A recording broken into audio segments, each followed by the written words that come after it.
Good morning. Physics में आज पहला चैप्टर स्टार्ट करने जा रहे हैं लाइट। लाइट जो होती है ये एक तरीके की इलेक्ट्रोमैग्नेटिक वेव होती है। जिसे कह सकते हैं कि light is a form of electromagnetic radiation. ये इलेक्ट्रोमैग्नेटिक वेव तो होती है लेकिन ये एक इलेक्ट्रोमैग्नेटिक रेडिएशन भी होता है। रेडिएशन क्यों बोलते हैं? क्योंकि ये बिना मीडियम के ट्रेवल करता है। इसको मीडियम की जरूरत नहीं पड़ती है, बिना मीडियम के भी ट्रेवल कर सकता है। तो जो लाइट होता है तो light is a form of electromagnetic radiation with A wavelength which can be detected by the human आई। जहाँ तक इलेक्ट्रोमैग्नेटिक वेव की बात करें तो इलेक्ट्रोमैग्नेटिक वेव विजिबल भी होता है और जो होता है इनविजिबल भी होता है। मतलब दिखाई भी देता है और नहीं भी दिखाई देता है। तो ऐसे इलेक्ट्रोमैग्नेटिक वेव जो हम ह्यूमन आई के थ्रू डिटेक्ट कर सकते हैं वो क्या कहलाता है? लाइट।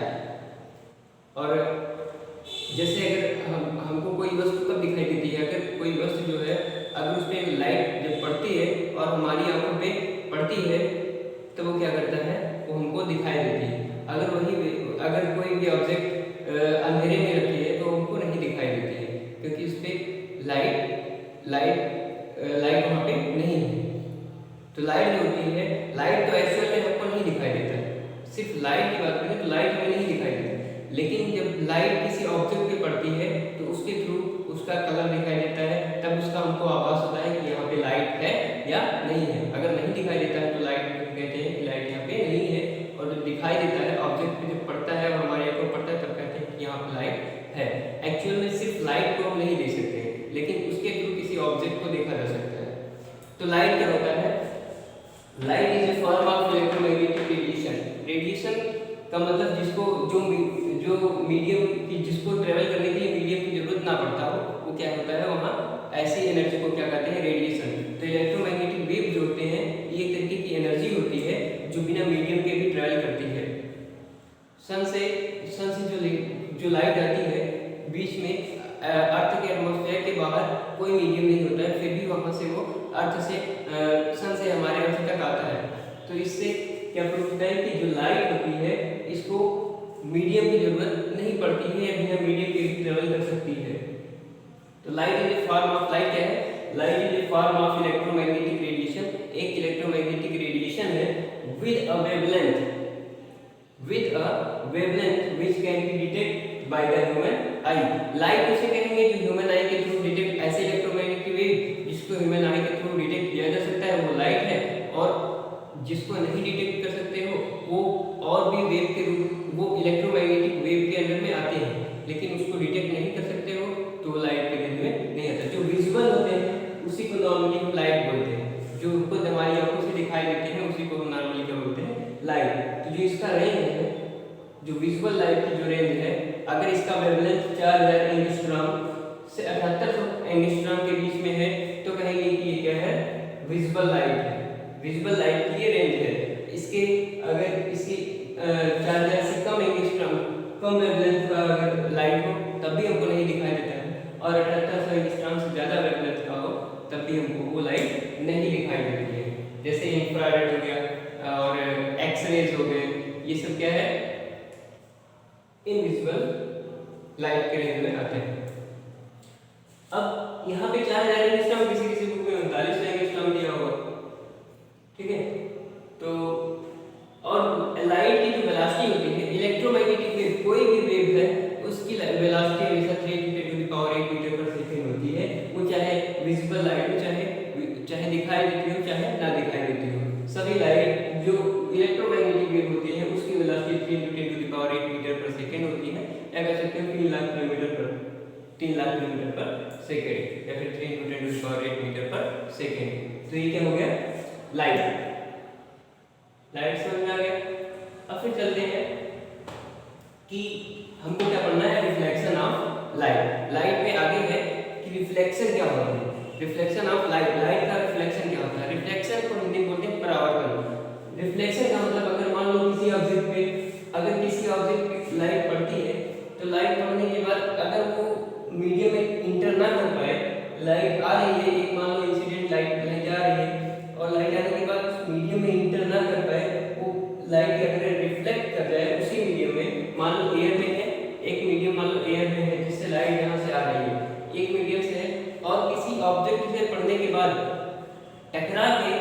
उसी रिफ्लेक्ट टकरा के उसी मीडियम में वापस चली जाती है, तो इसको बोलते हैं रिफ्लेक्शन ऑफ लाइट।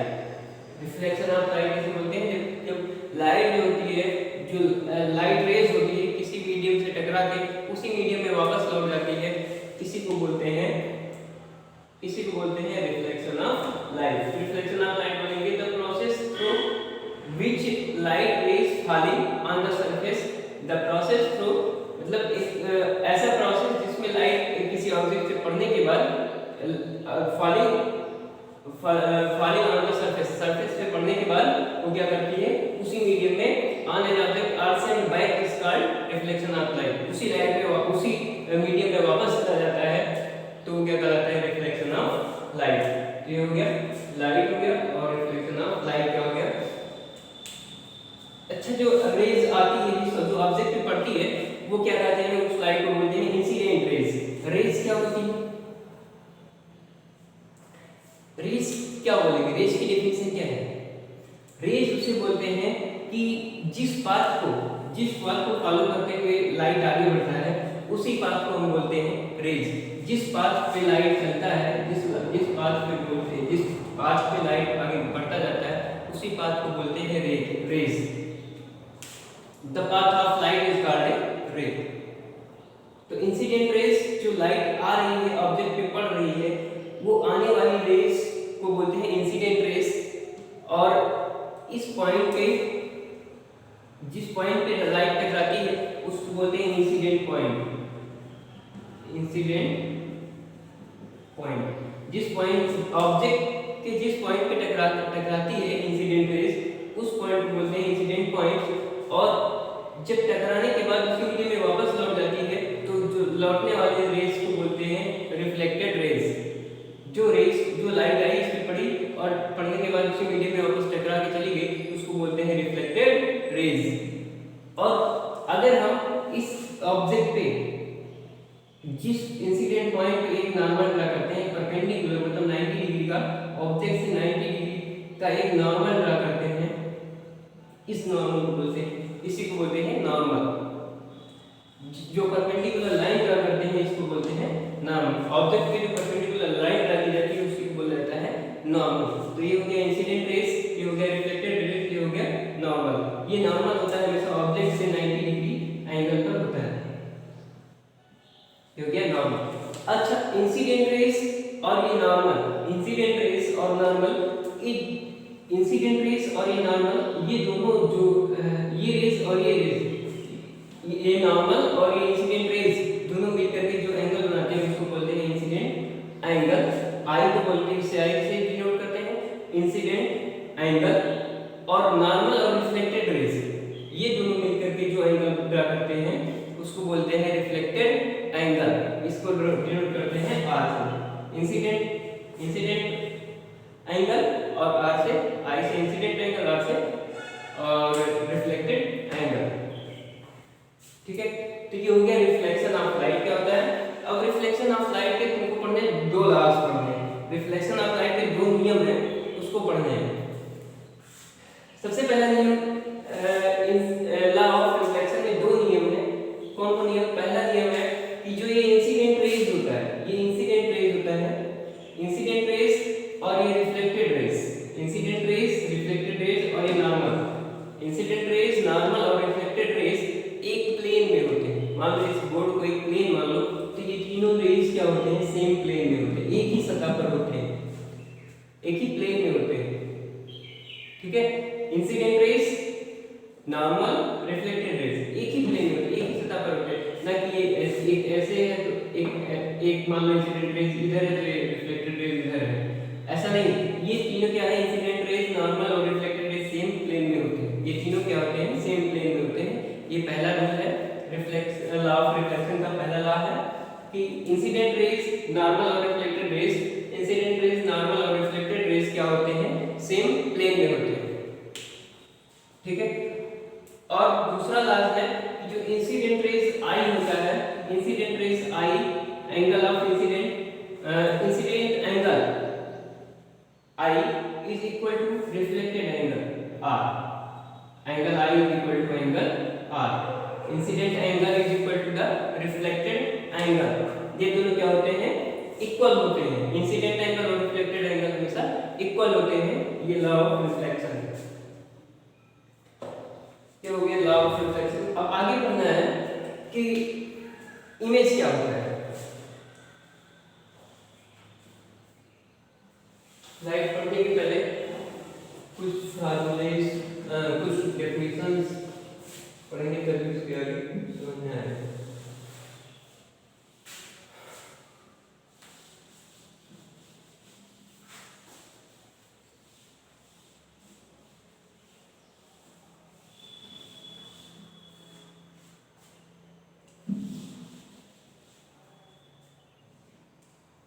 इमेज आगे पढ़ना है। इमेज जब हम देखते हैं कि अगर हम मिरर के सामने खड़े हो जाते हैं तो हमारा इमेज जो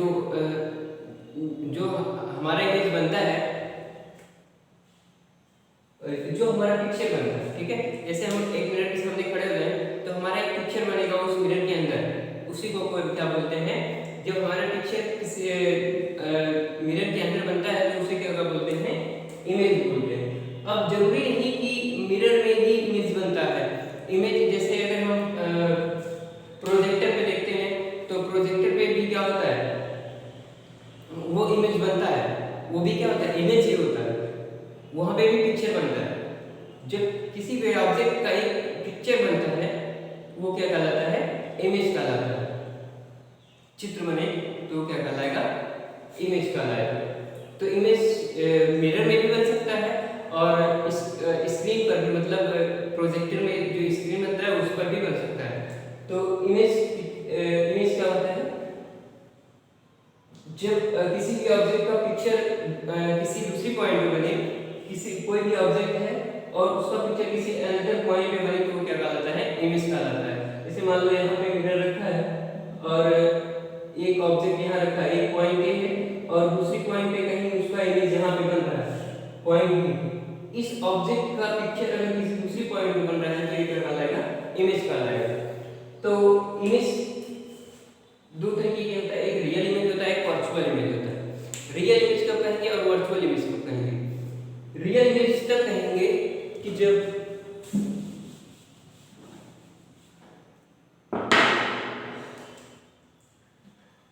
मान लो एक ऑब्जेक्ट है, एक ऑब्जेक्ट रखा है और इस ऑब्जेक्ट से लाइट इधर आ रही है, ठीक, ऐसे दो रेस आ रही हैं और आने के बाद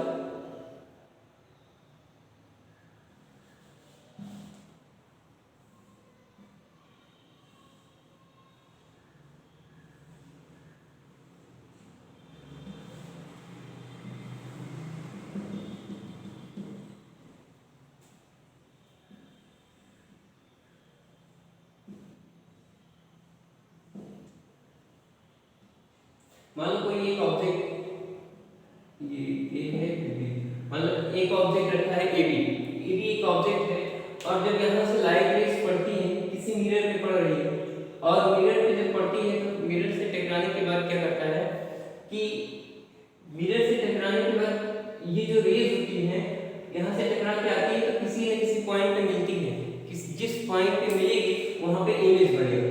ये रेस टकरा के जिस पॉइंट से यहाँ से आई चली और ये रेस टकरा के, ये रेस इस मिरर से टकरा के जिस पॉइंट पे मिलती है वहीं पे बनता है इमेज।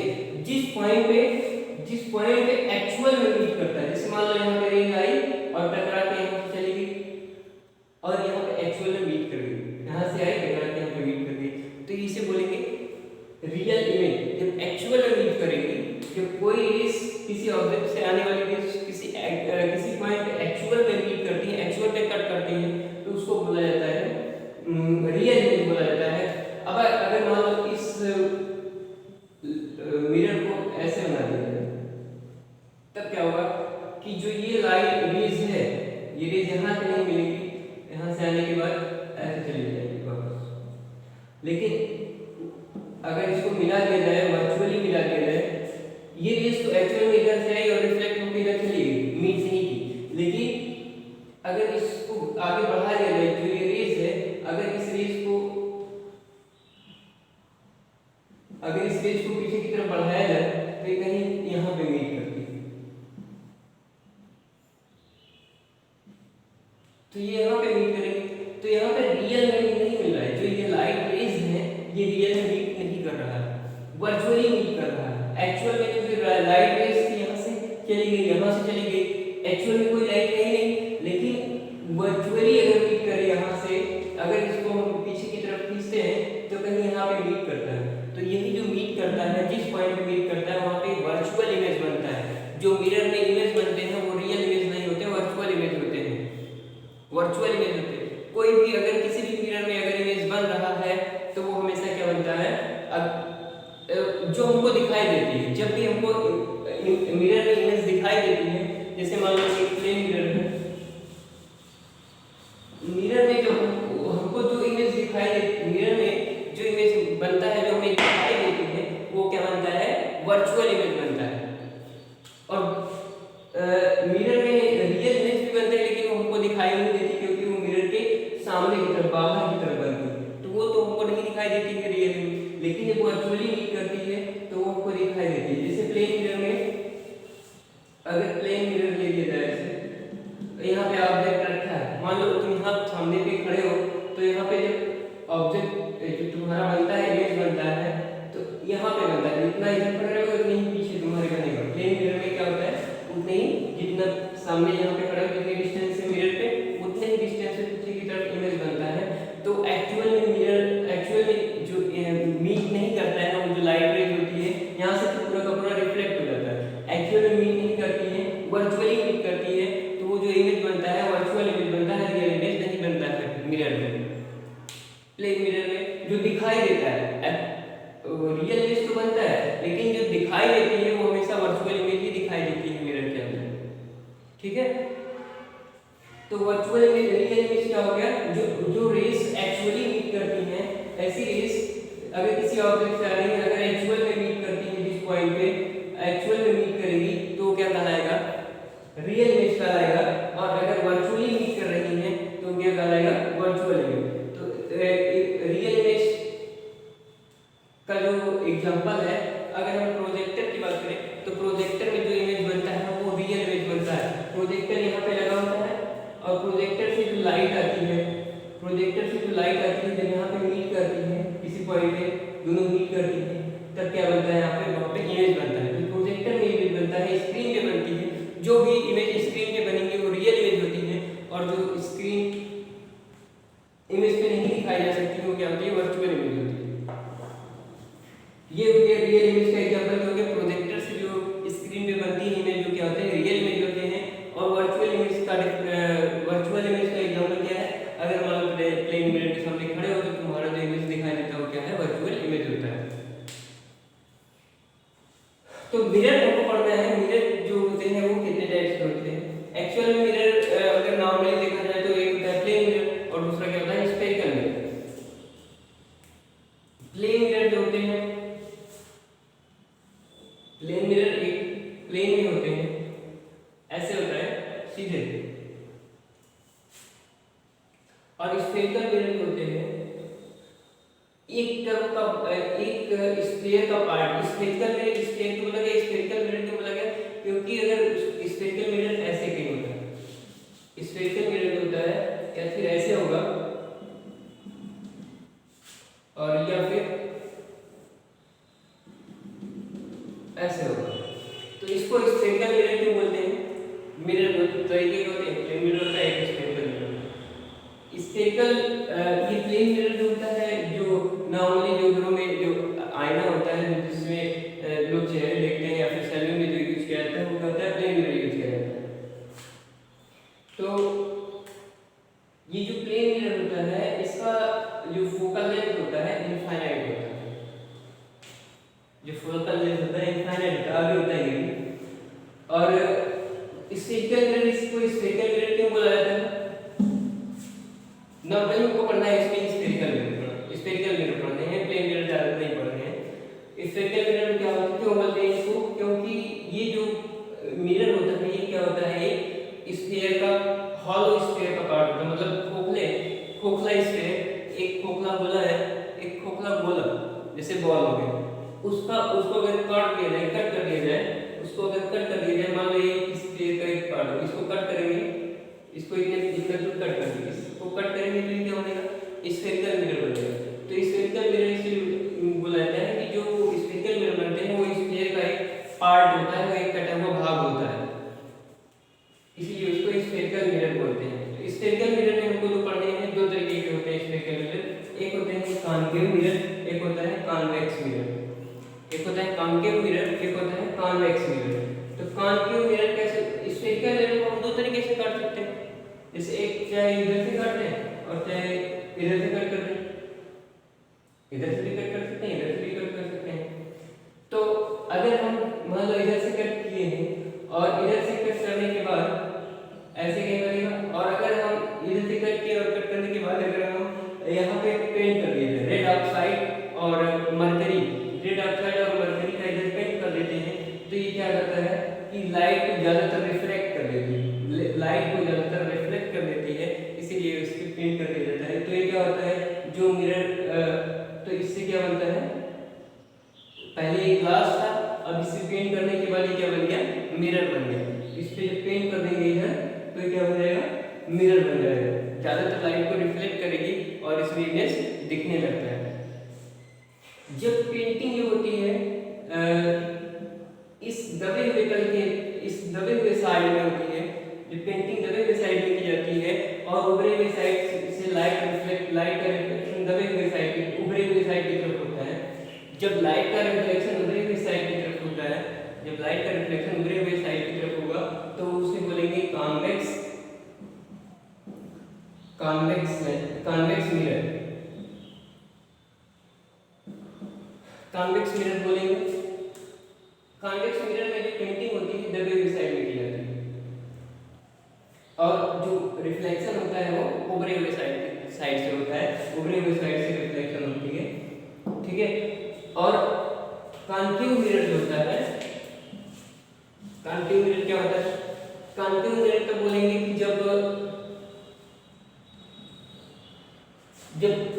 पेंटिंग रेड ऑक्साइड और मरकरी की पेंटिंग उभरे हुए साइड की तरफ की जाए, इस साइड में पेंटिंग की जाए और दबे हुए साइड से रिफ्लेक्शन हो रहा हो, दबे हुए साइड से रिफ्लेक्शन हो रहा है, तो ये क्या है कॉन्केव, तो क्या है कॉन्केव मिरर, तो इसको बोलते हैं कॉन्केव मिरर।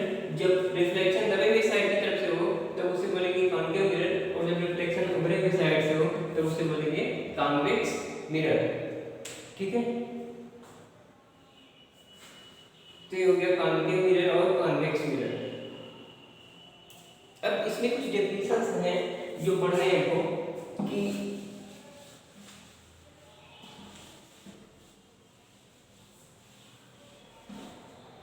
जैसे मान लो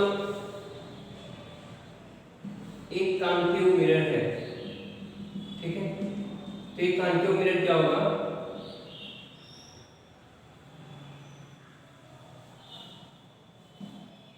किसी स्फीयर का पार्ट होगा, मान लीजिए कि स्फीयर का पार्ट है। अब कॉन्केव मिरर जिस स्फेरिकल पार्ट का जो हिस्सा होता है, जिस स्फेरिकल पार्ट का हिस्सा होता है, उस स्फीयर के सेंटर को बोलते हैं सेंटर ऑफ कर्वेचर। जिस स्फीयर के पार्ट से बना होता है उस स्फीयर को बोलते हैं सेंटर ऑफ कर्वेचर। ये जो मिरर है कॉन्केव मिरर, तो कॉन्केव मिरर जिस स्फीयर के पार्ट का जो पार्ट होता है, कॉन्केव मिरर जिस स्फीयर का पार्ट होता है उस स्फीयर के सेंटर को बोलते हैं सेंटर ऑफ कर्वेचर। ये कॉन्केव हो गया। इसे कॉन्वेक्स भी अगर हो,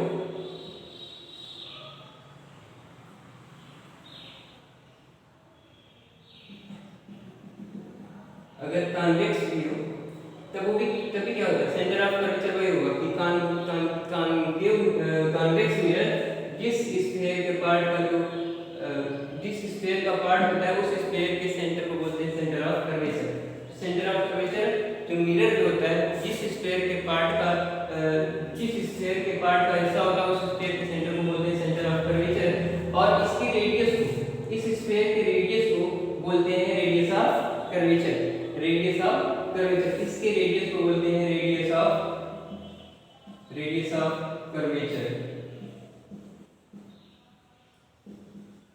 रेडियस ऑफ कर्वेचर। और तीसरा है पोल। पोल क्या होता है कि रेडियस ऑफ कर्वेचर, इसके सेंटर को, जो ये मिरर है, मिरर के सेंटर को बोलेंगे पोल, और रेडियस ऑफ कर्वेचर जिस पॉइंट पे मिला रहता है इसके सेंटर को, ये जो मिरर है, कॉन्केव या कॉन्वेक्स मिरर है, इसके सेंटर को बोलेंगे हम पोल। ठीक है।